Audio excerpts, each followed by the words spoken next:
धाराशिव जिल्ह्यामध्ये आता एक नवीन मानाचा तुरा रोवला गेलाय। तुळजापूर येथील देविदास सौदागर यांना केंद्र सरकारच्या साहित्य अकादमीचा केंद्र सरकारचा युवा पुरस्कार भेटला आहे। कुठलीही लेखनाची किंवा कवितेची किंवा ह्याची पार्श्वभूमी नसताना सुद्धा त्यांनी गेल्या 2007 पासून हा छंद जोपासला आणि त्याचं फळ आता त्यांना भेटलंय। या संदर्भात त्यांना काय वाटतंय? देविदास सौदागर आहेत, आपलं अभिनंदन आहे। महाराष्ट्र टाइम्समध्ये तुमचं स्वागत आहे। आपल्याला केंद्र सरकारचा पुरस्कार भेटला, काय वाटतंय? हो, आनंद वाटतोय। मित्रांचे मेसेज फोन येत आहेत आणि आपण जे इतके दिवस कष्ट भोगलं आणि त्या कष्टाच्या नोंदी कुठेतरी करून ठेवल्या, त्याची कदर केली गेली, त्याची चीज झाला असं वाटतंय आणि आनंद वाटतोय। उसवनचा नेमका अर्थ काय घेताय? उसवन म्हणजे नेमकं काय? उसवनचा अर्थ ज्याचा शिवनच्या विरुद्ध अर्थ घेता येईल। उसवणे ह्या अर्थाने ते उसवन असा त्या शब्दाचा अर्थ आहे।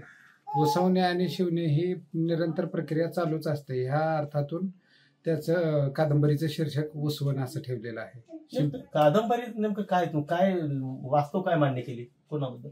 कादंबरीमध्ये जे काही पारंपरिक टेलर काम करणारे लोक होते आणि विशेषतः अलीकडच्या काळामध्ये इंटरनेट वाढलेला काळ असेल किंवा तत्पूर्वीचा रेडीमेडचा काळ असेल, लोकांची अभिरुची बदलल्यामुळे लोक रेडीमेड कपडे घ्यायला लागले आणि ऑनलाईन मागवायला लागले। त्या नादामध्ये पारंपरिक शिवणकाम करणाऱ्या माणसाच्या कुटुंबाचे जे उपासमार होते त्याचं ह्याच्यात चित्रण केलं गेलेलं आहे। असं नेमकं काय त्याच्या आयुष्यात बदल झाला? त्याच्या आयुष्यात त्याच्या हाताला काम नसल्यानंतरचे सामान्य माणसाच्या जीवनात जे बदल होतात, म्हणजे त्याचे उपासमार असेल, त्याची हेटाळणी असेल, त्याची हातबलता असेल किंवा त्याच्या कुटुंबाची एकूण होणारी ससेवलपट असेल किंवा त्याच्या मुलांची जी काही स्वप्न असतील, साधी स्वप्न असतील की म्हणजे सहलीला जायचे पण पैसे नाहीत, इथपासूनचे साधारण प्रसंग असतील ती, किंवा मग त्याच्या लाचारीचा किंवा हातबलतेचा फायदा उठवून कडाचे धनदांडगी मंडळी त्याला म्हणजे त्रास देणं असेल, अशा अनेक प्रसंग त्याच्यामध्ये येऊन जातात। आपला जर म्हणजे लेखनाचा कुठलाही अनुभव नाही तरी सुद्धा या कुटुंबाचा असेल किंवा त्या कारागिराची व्यथा आपण मांडली केली, ही प्रेरणा आपल्याला कोणाकडून कशी भेटली किंवा याचं मार्गदर्शन कोणाकडून भेटलं आपल्याला? ह्याच्यासाठी एखादा मार्गदर्शक म्हणून कोणाचं नाव नाही घेता येणार, पण ही एक पुस्तक लिहिण्या अगोदर मी जवळपास 400-500 पुस्तकं वाचली असं म्हणता येईल, कारण मी जवळपास 7वी-8वी पासून वाचनाची आवड आहे। आपल्या गावातील वाचनालयात जाऊन पुस्तकं मिळवणं असेल, वाचणं असेल, कधी एखादं आवडलेलं पुस्तक विकत घेऊन वाचणं असेल, तर जवळपास तेवढी पुस्तकं वाचल्यानंतर लहानपणापासून जवळपास 400-500 पुस्तकं वाचून झाल्यानंतर असं वाटलं की आपणही आपल्या जगण्याची गोष्ट सांगावी, कारण आपल्या जगण्याची गोष्ट आपल्याला एवढ्या एकूण वाचनात सापडली नाही, ते आपण चांगल्या पद्धतीनं सांगू शकू असं वाटल्यामुळे ती कादंबरी लिहून झाली। पण आपण पण कारागिरी जात की टेलरिंगचं काम करता, मग आपलीच व्यथा आपण मांडली असं म्हणायचं का?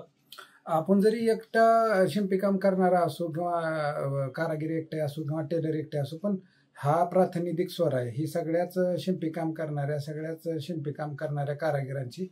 त्याच्याही पलीकडे जाऊन केवळ शिंपीकाम करणाऱ्या माणसाची गोष्ट नसून जे माणसं गरीब आहेत, सर्वसामान्य आहेत, जे माणसं घर चालवण्यासाठी तारेवरची कसरत करतात, त्यांच्या सगळ्यांचीच ही गोष्ट आहे। त्याच्यामुळे ही सगळ्यांनाच आपली वाटली, ती केवळ माझी गोष्ट उरली नाही, ती सगळ्यांची झाली। त्यामुळे भविष्यात असं कोणाचं आपण मान्य करणार, असं कोण दिसतंय आपल्या नजरेत, कोण आहे? म्हणजे ज्या मुलांची लग्न होत नाहीत, बेरोजगार आहेत मुलं, म्हणजे भरपूर शिकून सुद्धा त्यांची अजून लग्न सुद्धा होत नाहीत, नोकरी भेटत नाही, नोकरी कदाचित त्यांना पुढे मागे मिळून जाईल पण त्यांच्या लग्नाचं वय निघून चाललं, लग्न होत नाहीत, त्याच्यामुळं त्यांच्या एकूण जगण्यामध्ये आलेला निराशापणा असेल, त्यांचं एकूण जे जगणं असेल, त्याच्यावर येत्या काळात कादंबरी येईल। धन्यवाद। 2007 पासून कविता असेल, लिखाण करणं असेल, वाचण्याची केवळ आवड आणि एक टेलरिंग काम करणारा कारागीर, याच्या आयुष्यामध्ये काय बदल होतो, म्हणजे रेडीमेड कपडे आल्यानंतर ते कुटुंब कसं उद्ध्वस्त होतं आणि त्याचा हातचा रोजगार कसा जातं, याचं वास्तव मांडणी उसवन या कादंबरीत देविदास सौदागर यांनी केलेली आहे। आणि भविष्यात जे आता जे प्रॉब्लेम क्रिएट होत आहे की मुलांना मुलीच भेटत नाहीत, त्याच्यावर सुद्धा त्यांचं लिखाण करण्याचा मानस आहे। मी रहीम शेख, महाराष्ट्र टाइम्स ऑनलाईन, धाराशिव, तुळजापूर।